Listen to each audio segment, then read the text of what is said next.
À vous tous qui êtes devant votre petit écran, nous vous remercions de nous recevoir chez vous, de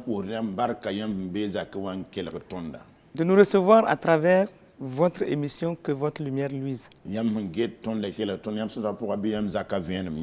Aussi, nous vous saluons dans le merveilleux nom de notre Seigneur Jésus-Christ.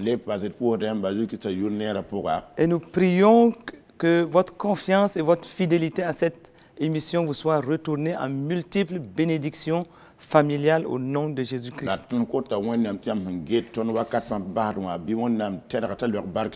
Dieu vous aime. Il aime votre famille. Il a un plan pour chacun de vous individuellement. Il a un plan pour votre famille aussi. Il a un projet de bonheur et non de malheur pour votre famille. Comme il le dit dans Jérémie 29 à partir du verset 11. Il dit qu'il connaît les projets qu'il a formés sur chacun de nous. Projet de bonheur, projet de paix et non de malheur. Il veut nous donner un avenir et de l'espérance. Il veut aussi donner un avenir et de l'espérance à votre famille. Et c'est pourquoi nous sommes très heureuses d'être en contact avec vous. Et nous vous assurons de notre amour, de notre affection. Et nous prions continuellement que votre lumière luise à tous égards. Nous continuons de le dire. Le bonheur, le bien-être de votre famille tient beaucoup au cœur de Dieu. Chef de famille jusqu'au bout. Chef de famille jusqu'au bout. Juste pour dire que nous poursuivons toujours avec ce thème. Et cette sous-série qui concerne essentiellement les chefs de famille. Et ce qu'il faut retenir d'essentiel de ce thème-là, c'est que l'homme a été investi par Dieu comme chef de la maison familiale. Et comme il a été établi par Dieu lui-même, comme le premier responsable de la famille, il doit en être conscient. En étant conscient de cette responsabilité, il doit assumer pleinement sa responsabilité. Il doit être dans une pleine conscience de son rôle, de son autorité et de ses responsabilités. Et il doit être par excellence le promoteur de valeurs sûres pour la famille. Des valeurs spirituelles, des valeurs sociales, des valeurs qui doivent régir la vie de la famille et permettre à tout un chacun de rentrer dans son plan et dans le plan de Dieu pour sa vie. N'oublions pas que la famille est le lieu privilégié de bénédiction par Dieu. Stratégiquement, Dieu se plaît à déverser ses bénédictions dans le milieu familial. Mais il se plaît à déverser davantage de bénédictions dans une famille où tout va bien.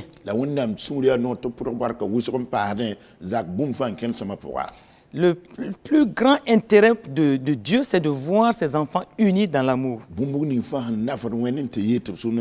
Et cela commence dans le milieu familial. Quand la parole de Dieu nous dit de nous aimer les uns les autres, comme Jésus lui-même l'a dit dans Jean 13, versets 34 à 35, il a dit: aimez-vous les uns les autres comme je vous ai aimé. À ceci, tous connaîtront que vous êtes mes disciples. Seulement si vous vous aimez les uns les autres. Cette loi royale de la nouvelle famille de Dieu commence dans la cellule familiale. Et c'est pourquoi le chef de famille doit être régi aussi par l'amour.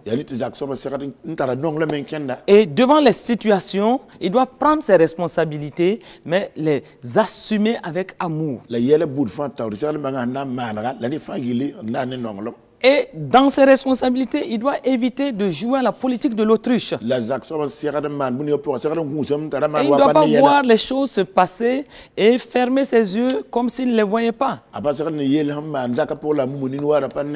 Il doit faire en sorte qu'avec son épouse, dans une unité de cœur, une unité d'esprit, que la maison familiale soit gérée convenablement. Et ensemble avec sa femme, ils doivent développer un partenariat. Un partenariat selon le modèle de Christ. S'aimer les uns les autres. Que l'homme aime sa femme. Pas feindre, mais aimer sa femme, et que la femme aussi soit soumise à son mari. En respectant l'ordre divin, les deux doivent fonctionner dans un partenariat parfait.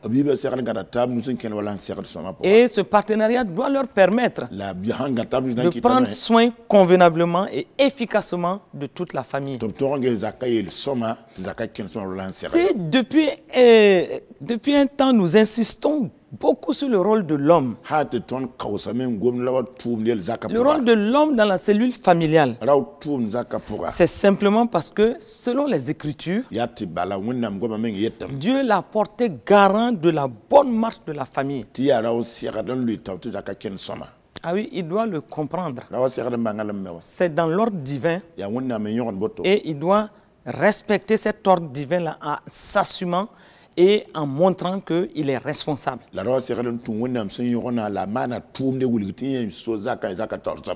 Mais force est de constater aujourd'hui, quand nous regardons à ce qui se passe dans les familles, nous constatons que dans bien de familles, les chefs de famille n'ont pas toujours bien joué leur rôle. Certains sont devenus des capitaines et défaillants dans leur barque familiale. Et d'autres ont pratiquement démissionné de leur rôle de chef de famille. Et quand ils démissionnent de leur rôle de chef de famille, souvent c'est la femme qui se retrouve seule, entourée des enfants, en train de se démener pour que tout fonctionne bien dans la maison. Là, ça ne va pas. Parce que chaque homme qui est époux et père doit s'asseoir sur le trône de sa responsabilité et faire en sorte que tout fonctionne, tout marche. Et il doit marcher selon l'esprit. Et devant les situations, arriver à appréhender les situations, discerner ce qui se passe dans sa maison et faire face au comportement des uns et des autres, mais aussi à l'attitude générale de la famille.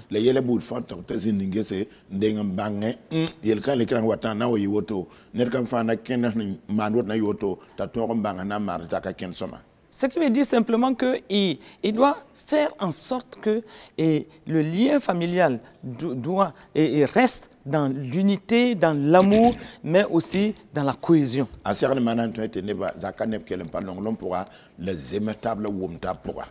Et c'est pourquoi, en progressant, nous avions cité le cas de Adam, qui, depuis le jardin d'Éden, le premier homme, n'avait pas veillé à l'ordre divin.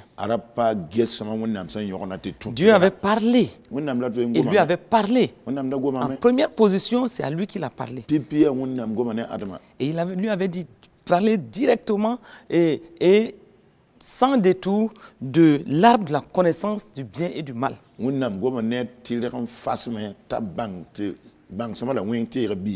Et c'est ainsi qu'il avait dit dans Genèse 2, Versets 16 à 17. Il a donné l'ordre à l'homme. Il a dit, tu pourras manger de tous les arbres du jardin. Mais tu ne mangeras pas de l'arbre de la connaissance du bien et du mal. Car le jour où tu en mangeras, tu mourras. Le jour où tu en mangeras, tu mourras. Voici une parole qui est venue tout droit de Dieu, adressée à l'homme. Mais plus tard, le serpent s'est infiltré dans le jardin. Et il a commencé par manipuler la femme.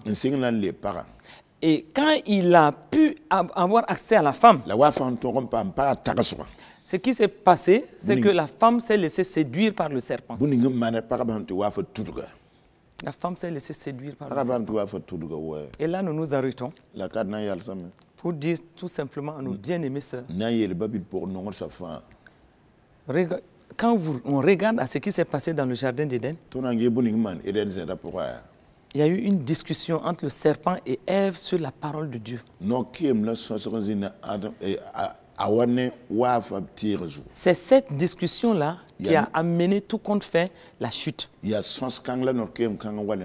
c'est pour dire à nos bien-aimés sœurs que nous devons nous attacher fortement à la parole de Dieu.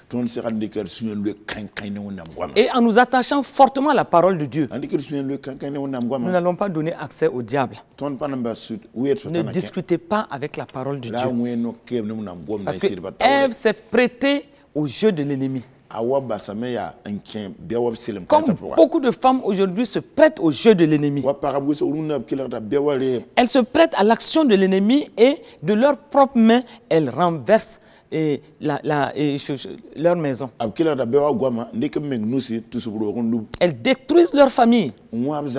Comme la première femme aussi, en se prêtant au jeu de l'ennemi, a amené la chute. Elle a mangé le fruit défendu.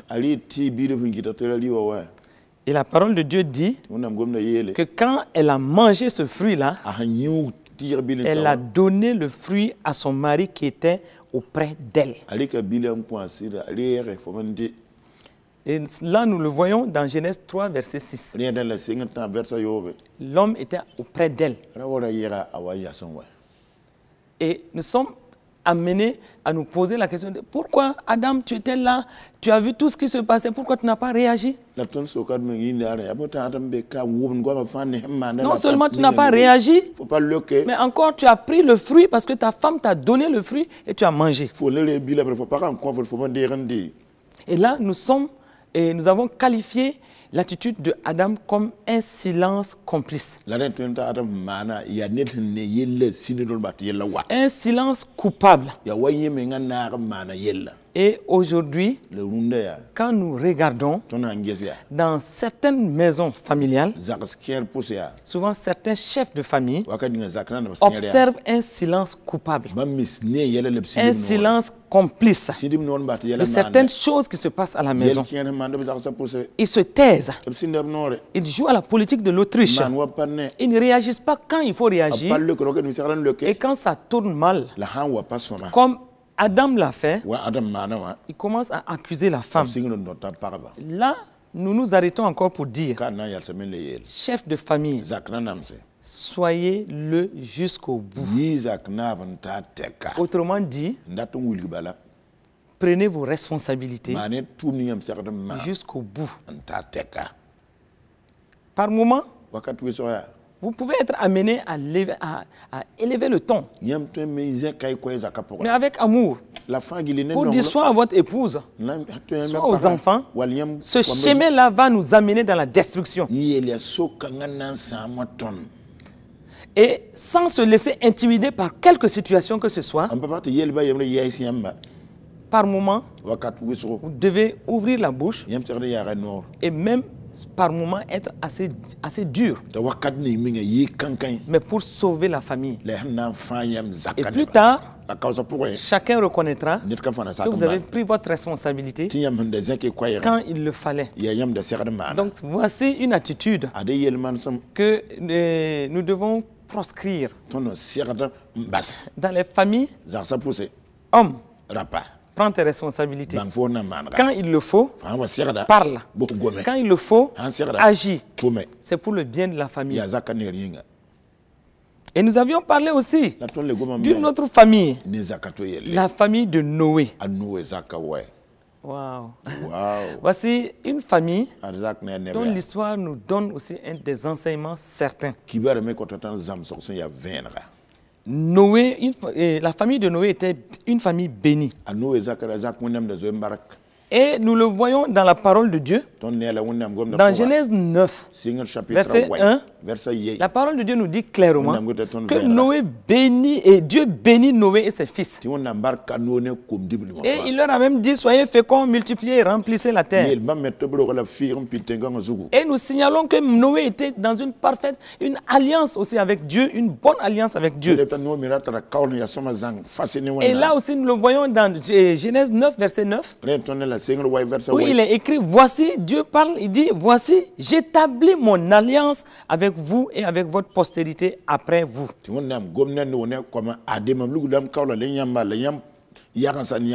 Donc voici une famille qui est bénie, dans une alliance excellente avec Dieu. Et Noé, comme beaucoup de chefs de famille aujourd'hui, va abuser de la bénédiction de Dieu. Et la parole de Dieu nous dit que dans cette bénédiction-là, Noé s'est enivré de vin. Et nous le voyons dans Genèse 9, et verset 22, où Noé s'est enivré de vin. Il s'est saoulé. Et donc, il est dans la tente. Il s'est découvert. Et voici donc une situation qui a mis mal à l'aise tout le monde. Et qu'est-ce qui va se passer? Cette situation de nudité du père, à cause de l'alcool. À cause de l'alcool.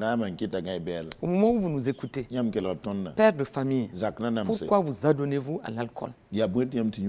Voici ici Noé, c'est à cause du vin qu'il s'est mis nu, sans même se rendre compte.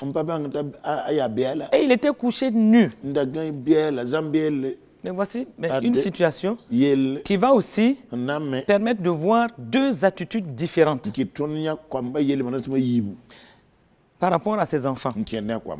Parce que nous le savons, nous n'avons pas toujours, nous n'avons pas des enfants qui ont toujours le même type de caractère, ni le même niveau de conscience. Certains ont une certaine maturité et chercheront toujours à couvrir la nudité de leurs parents, même si les circonstances les amènent dans une certaine situation, ils feront tout pour les couvrir, les protéger. Parce que eux, ils ont bien compris qu'il faut couvrir, protéger ses parents. Mais au même moment, on peut avoir aussi des enfants qui cherchent plutôt à se moquer. Moquer des parents. Et ce qui n'est pas bien. Et dans le cas de Noé, là, il y avait ces deux situations. Parce que Cham, il avait trois fils. Cham, Sem et Japheth. Et donc Cham, la parole de Dieu dit que Cham a vu la nudité de leur père. Et ça ne doit pas se faire. Et donc il a regardé la nudité de son père et il l'a rapporté aux deux autres qui n'étaient pas là. Donc il s'est moqué en réalité. Se moquer de son père. Et nous avons des enfants souvent qui le font. Mais les deux autres, eux, ils ont dit non, non, non, non, non. On ne doit pas voir la nudité du père. Quel que soit ce qu'il a amené là, on doit le protéger. On ne doit pas l'exposer davantage.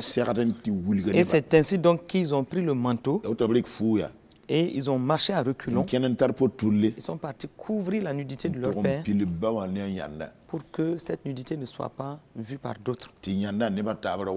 Mais quand Noé est revenu à lui-même, la parole de Dieu nous dit qu'il était furieux.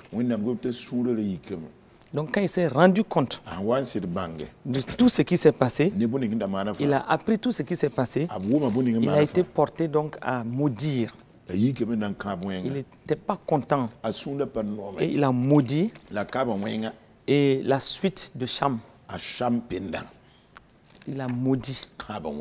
Et là nous avons dit, quelle que soit la situation, père de famille, chef de famille, attention à ce qui sort de votre bouche. Parce que ce qui sort de votre bouche s'appliquera assurément. En bien comme en mal, cela peut s'appliquer, cela va même s'appliquer dans la vie de vos enfants. Et donc l'enseignement ici, c'est de comprendre que la vie et la mort, Proverbe 18, 21, la vie et la mort sont au pouvoir de notre langue. Et surtout, en tant que père, toute parole que vous sortez prendra son accomplissement dans la vie de l'enfant sur qui cela est prononcé. Et donc, faisons attention. Et chefs de famille, faisons attention. Faites attention à cela.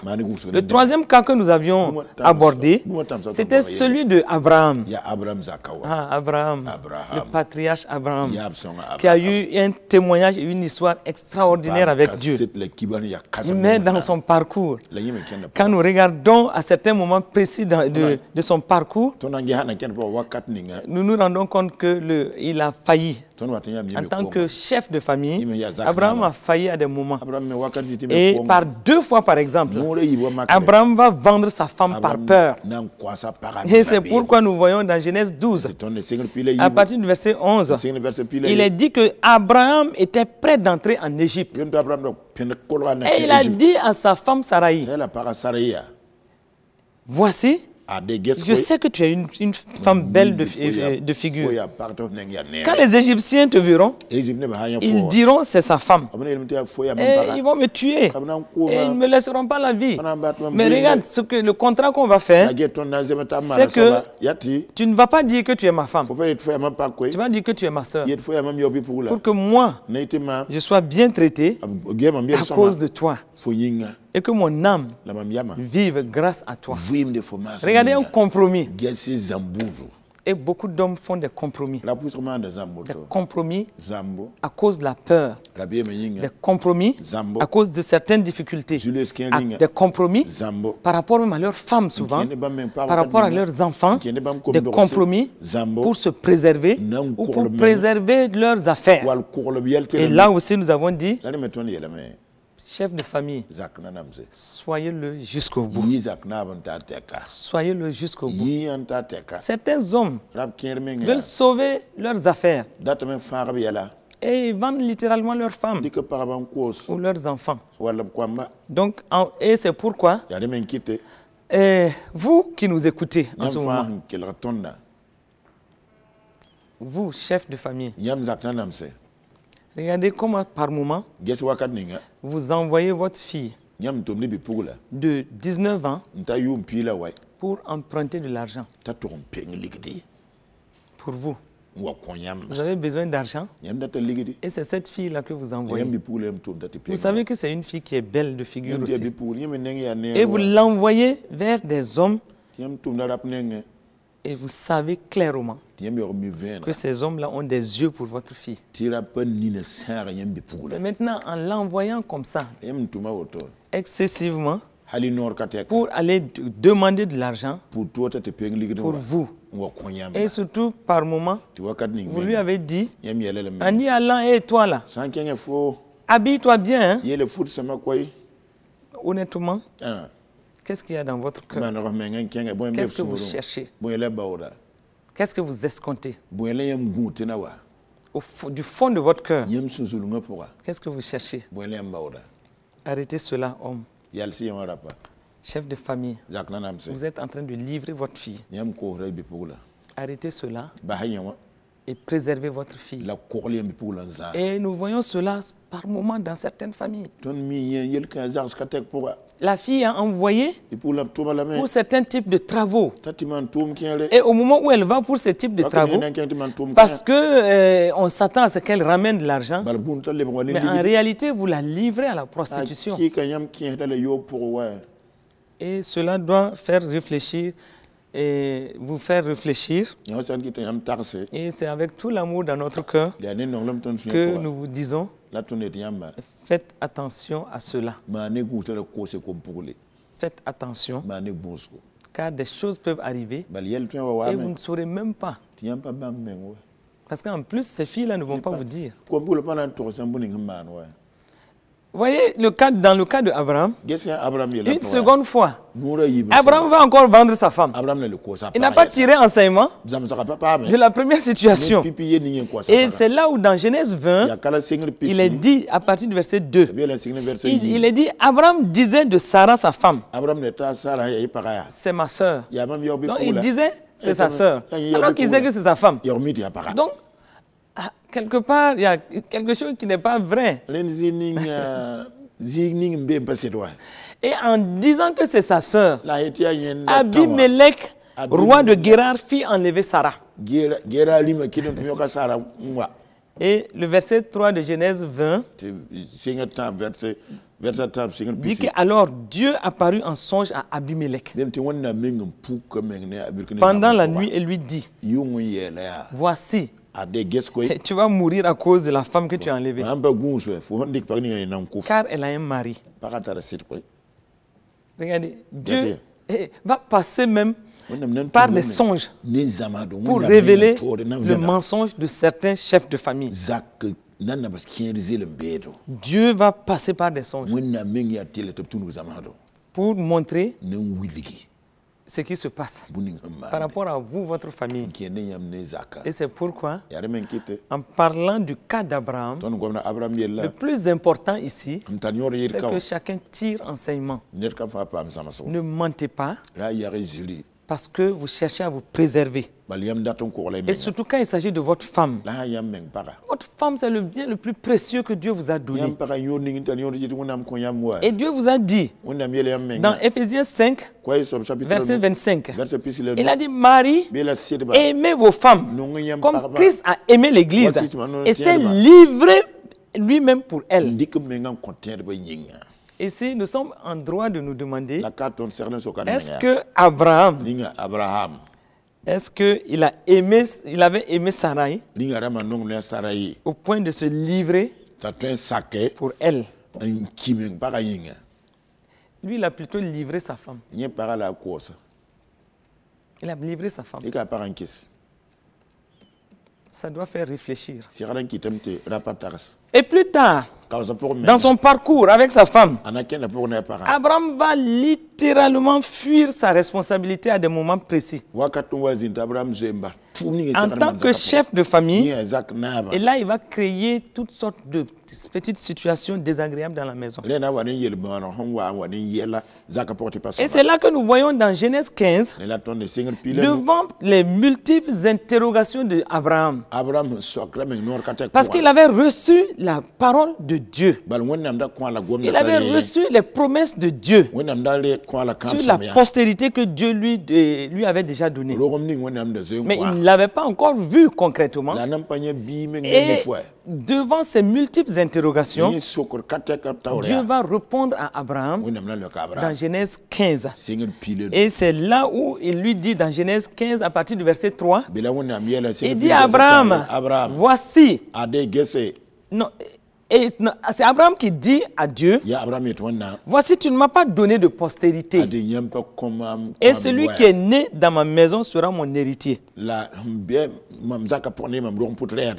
celui qui est né dans ma maison, Éléazar de Damas, celui-ci sera mon héritier.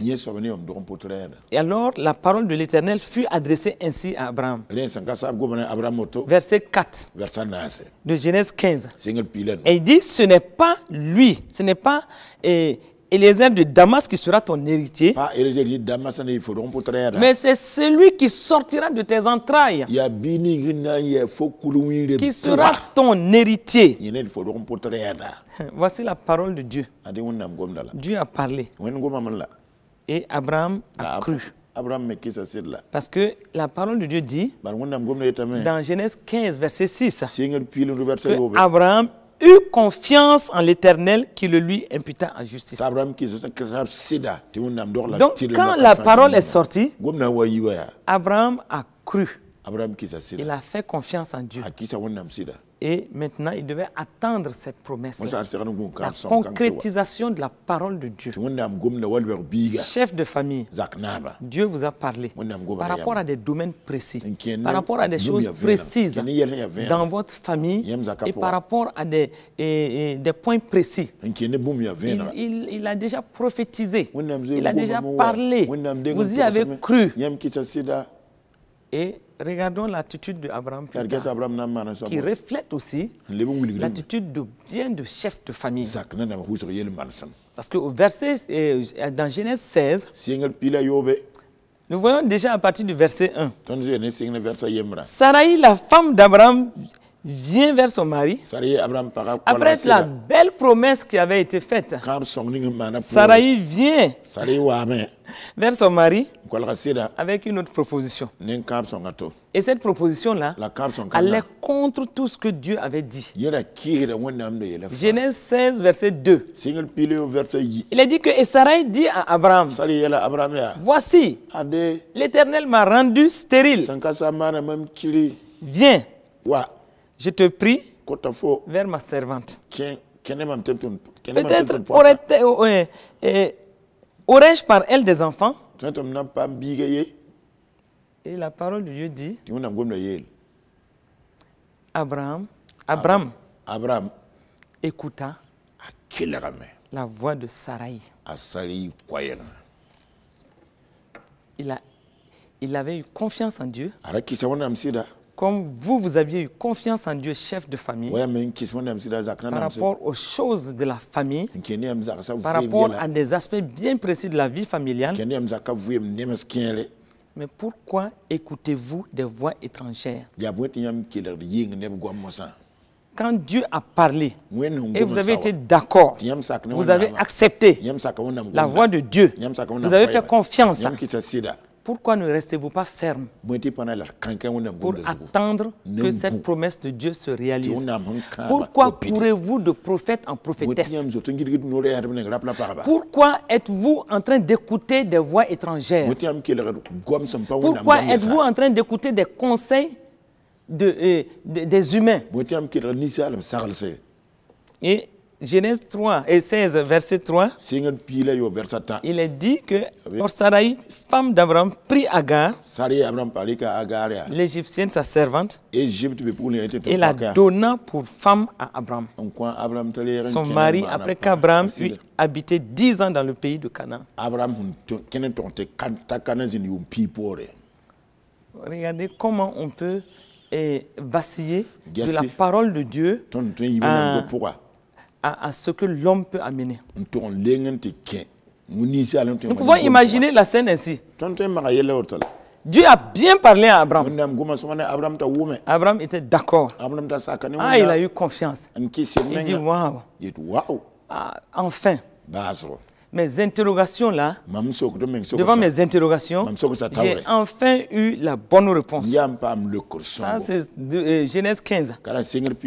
Et il était fortifié. Il avançait. Et voici, c'est la femme qui vient avec une contre-proposition. Carrément autre chose. Parce qu'elle fonctionnait dans la chair.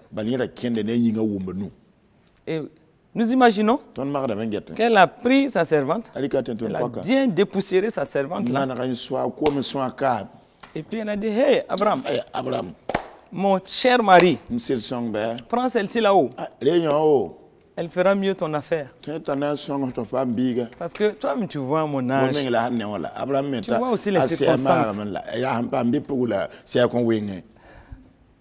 Et je pense que celle-ci-là va faire mieux ton affaire.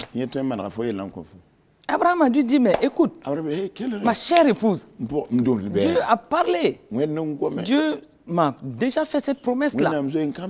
S'il a dit que ce n'est pas Eliezer de Damas qui sera mon héritier, et il a même dit que l'enfant sortira de nos seins. Donc attendons. Il dit non, cette affaire-là, ça a trop duré comme ça. Prends celle-ci là. Ça va nous arranger tous.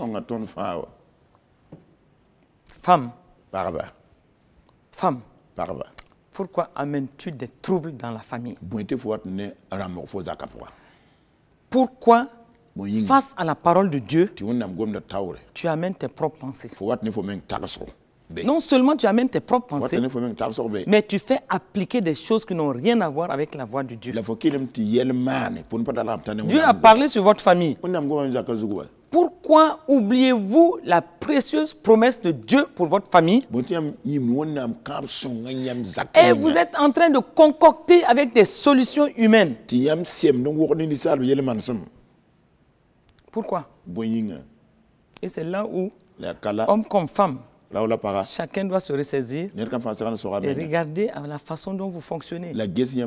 Marchez-vous par l'esprit ou marchez-vous dans la chair? La question est posée. Mais ici, là, le hic, c'était que Abraham n'a pas craché sur Agar. Il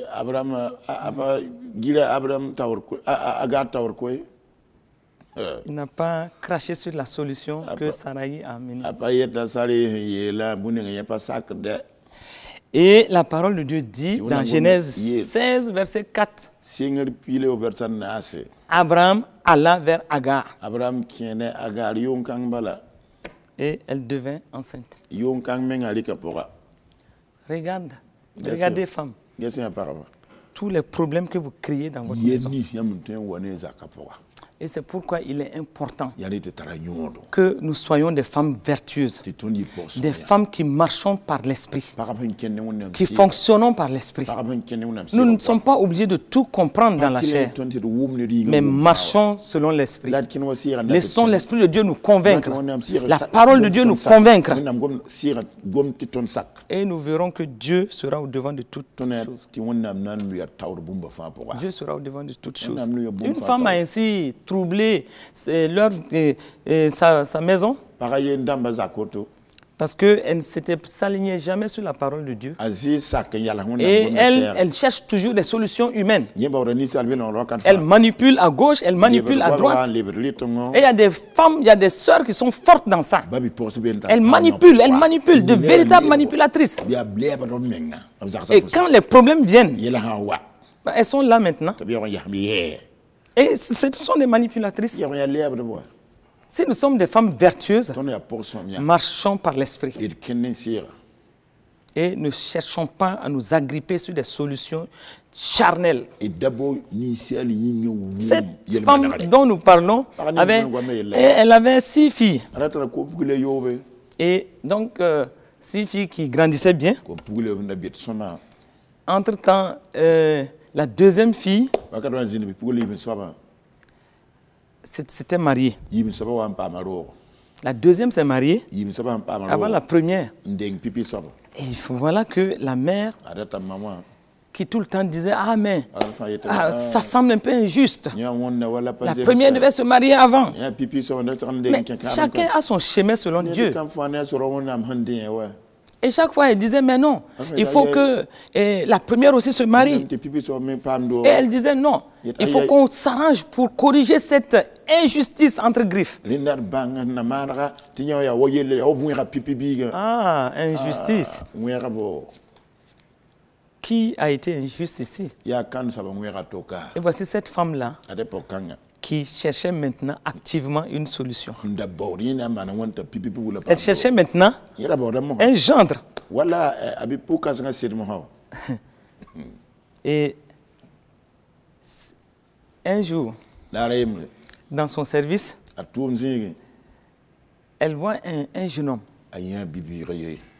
Ce jeune homme-là travaillait dans le service. Le service était grand, mais le jeune homme là travaillait dans un des compartiments.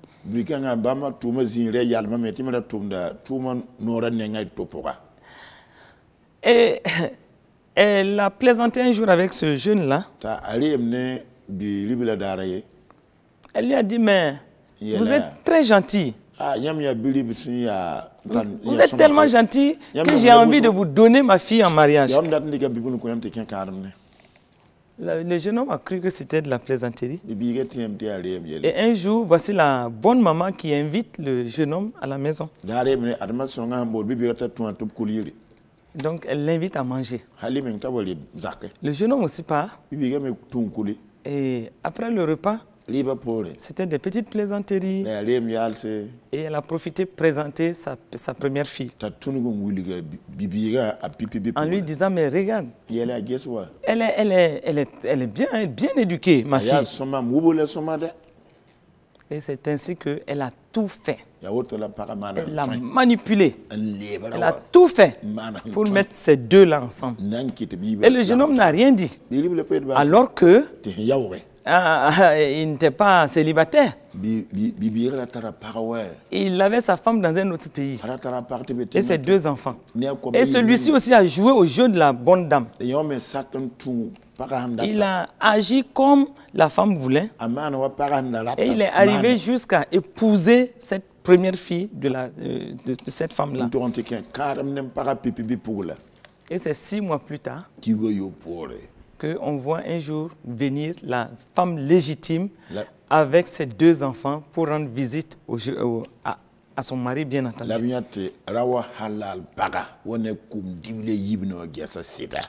Et voici le trouble qui a commencé. Et c'est là encore qu'elle dit à sa fille, première fille, tu dois chercher le divorce. Parce que tu ne peux pas rester avec cet homme, puisqu'en réalité, il n'y a même pas de mariage. Il ne peut pas faire 2 mariages de régime monogamique. Il y a eu une supercherie de la part de l'homme, mais venue à cause de la machination et des tromperies donc, de la femme. Et beaucoup de femmes font ça et se créent des problèmes. Créent des problèmes dans leur famille. Regardez par exemple ce cas. À un moment donné, la fille ne savait plus quoi faire. Mais la mère a fait toutes sortes de tracasseries et puis bon, finalement, elle se retrouve dans une situation sans issue. Nous ne cherchons jamais une solution humaine par nos propres forces, par nos propres manipulations. Mais la suite de l'histoire avec Abraham, c'est que dans Genèse 16, verset 4b à 5, la parole de Dieu nous dit que quand Agar se vit enceinte, elle regarda sa maîtresse avec mépris. Mais il fallait s'y attendre. Et Sarai dit à Abraham, l'outrage qui m'est fait retombe sur toi. J'ai mis ma servante dans ton sein. Et quand elle a vu qu'elle était enceinte, elle m'a regardé avec mépris. Que l'Éternel soit juge entre moi et toi. Mais Agar ne peut pas ne pas te regarder avec mépris. Maman Sarah. Mais qui est à la base? Qui a cherché ce problème? C'est toi-même. Et c'est pourquoi nous profitons parler à nos sœurs. Nos sœurs. Qu'est-ce que nous voulons vous dire? Prenez garde. Une servante est toujours très nécessaire dans une maison. Mais femme, sous le prétexte de ton travail, ton travail de bureau, tu laisses toute la gestion de la maison, ta maison à ta servante. Tu ne t'occupes plus de rien. C'est ta servante qui fait tout. Même les choses les plus intimes pour ton mari. C'est ta servante qui fait tout ça. Et qui est tout le temps dans la chambre de ton mari. Avec ta bénédiction. Si Sarai a dit ouvertement à Abraham qu'elle lui donnait Agar, vous, c'est insidieusement et inconsciemment que vous êtes en train de donner votre Agar à votre mari. Parce que ce que vous ne voulez pas peut arriver. En ce moment, qu'est-ce que vous allez dire? Vous avez provoqué vous-même la situation. Et c'est avec beaucoup d'affection dans le cœur que nous attirons votre attention. Jouez votre rôle de maîtresse de maison. Jouez votre rôle de colonne dans la maison.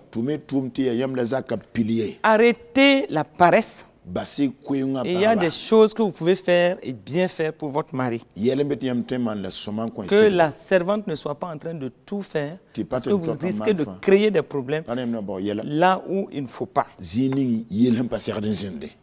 qui ne devait pas arriver est arrivé entre Abraham et Sarai à cause de Agar. Et Agar avait du mépris maintenant pour Sarai.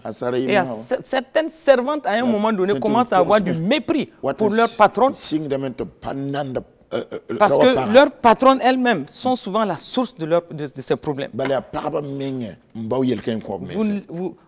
Vous laissez tout l'espace pour la servante et rien que la servante. Faites attention à ça.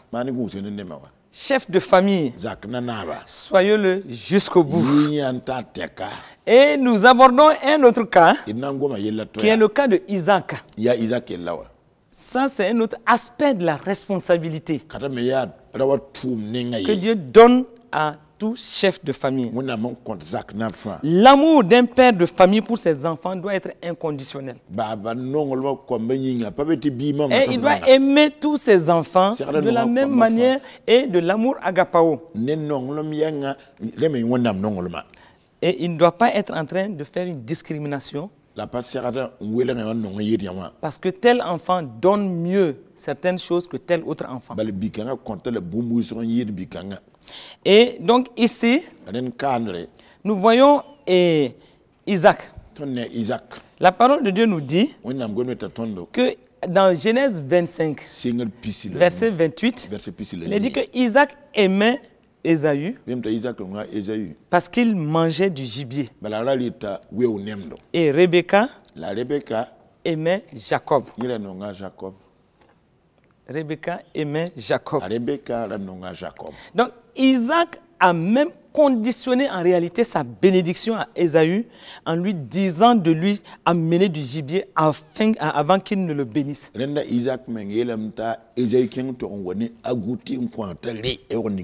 nous le voyons dans Genèse 27. Parce qu'il est dit à partir du verset 1 que Isaac devenait vieux. Et ses yeux s'était affaibli au point qu'il ne voyait plus. Alors il appela Ésaü, son fils aîné, et lui dit: mon fils. Et il lui répondit: me voici. Isaac dit: voici donc, je suis vieux, je ne connais pas le jour de ma mort. Maintenant donc, je te prie, prends tes armes, ton carquois et ton arc, va dans les champs et chasse-moi du gibier. Fais-moi un mets comme j'aime et apporte-le-moi à manger afin que mon âme te bénisse avant que je meure. Et il l'aimait particulièrement, Ésaü, à cause de tout le gibier que celui-ci pouvait lui amener. Mais au même moment, la parole de Dieu dit que Rebecca, elle aimait Jacob. Donc, le père avait des relations d'intérêt avec Ésaü. La mère, de l'autre côté, avec des sortes aussi de manipulations par rapport à Jacob, au point où lui, il se spécialisait dans l'escroquerie. Et là aussi, nous devons faire attention. Nous devons aimer nos enfants de la même façon, sans condition, sans chercher des intérêts, sans conditionner notre amour à cause de certaines choses que l'un ou l'autre peut faire. Et là, nous pouvons même créer souvent des problèmes entre les enfants. Un père de famille qui aimait tellement son cadet, quand les gens venaient à la maison, oh, c'est ce cadet-là qui fait tout. Oh, il est intelligent à l'école. Oh, il nous fait honneur. Oh, il fait ci, il fait ça. Et tout le temps, c'était celui-ci-là qui était plus vu. Les autres enfants étaient là. Ils étaient frustrés, ils développaient la frustration. Et puis, le père ne se rendait même pas compte. Et souvent même, il prend un album et dit, mais regardez comment il était beau quand il était petit. Et puis, comme il grandit là, il est intelligent, il est dynamique, il nous fait honneur. Et au même moment, il dit, ah, mais les autres là, oh, c'est pas la peine. Et c'est vraiment pas la peine. Et tant de jugements, tant de jugements. Et donc ça a créé une situation de conflictuelle entre les enfants. Donc les aînés cherchaient toujours à faire du mal aux cadets. Et souvent, en tant que parents, nous créons ces genres de situations et nous ne nous rendons même pas compte que c'est par nos propres comportements que souvent il y a des petits conflits entre les enfants. Faisons attention. Faisons attention et aimons nos enfants de la même manière. Et si nous devons les apprécier, apprécions-les tous. Sinon, on crée des écarts dans l'appréciation et certains se sentent privilégiés parce que dans la situation que nous relatons, quand les aînés voulaient quelque chose avec leurs parents, ils passaient toujours par le cadet. Et ils disaient, ah, c'est toi le plus aimé. Ah, c'est toi le chouchou. Ah, nous ne savons pas ce que nous avons fait, mais nous n'avons pas de parents ici. Souvent, les aînés disent aux plus jeunes, ah, va dire à ton père, fais ceci à ton père, va voir ton père. Bon, ça crée un déséquilibre dans la famille. Chef de famille, soyez-le jusqu'au bout. Soyez-le. Assumez votre responsabilité. Équilibrez vos sentiments par rapport aux enfants. Et surtout, certains pères par rapport à leurs filles. Les relations avec leurs filles souvent beaucoup plus complexes. Et souvent, ça dépasse même certaines limites. Et du coup, ça crée des déséquilibres sur le plan affectionnel et ça amène des petits problèmes dans les familles. Chef de famille, assumez vos responsabilités. Soyez-le jusqu'au bout. Et ce soir, alors que nous tirons vers la fin, nous voulons simplement vous dire toute notre appréciation, votre fidélité et votre confiance pour cette émission vous sont retournés en bénédiction familiale. Nous vous aimons et nous prions, nous vous assurons de nos prières. Là où il y avait des déséquilibres dans vos familles, nous prions que le Saint-Esprit amène les solutions qu'il faut. Là où votre cœur est lourd aujourd'hui, que le Saint-Esprit arrache les souches de ces problèmes. Que le Saint-Esprit se meuve sur votre famille. Qu'il vous apporte la paix et la joie. Que vous puissiez savourer cette joie de vivre dans votre maison. Que votre épouse soit une épouse vertueuse. Que vos enfants soient des enfants obéissants, dociles. Que la grâce de Dieu se répande puissamment dans votre famille. Que toute cette semaine qui commence, Que le Seigneur vous conduise, qu'il vous guide en toutes choses, que sa faveur soit relâchée sur vous, que la grâce divine se manifeste dans tout ce que vous allez entreprendre à la semaine prochaine. Et que Dieu vous bénisse au nom de Jésus. Amen. Amen. Amen.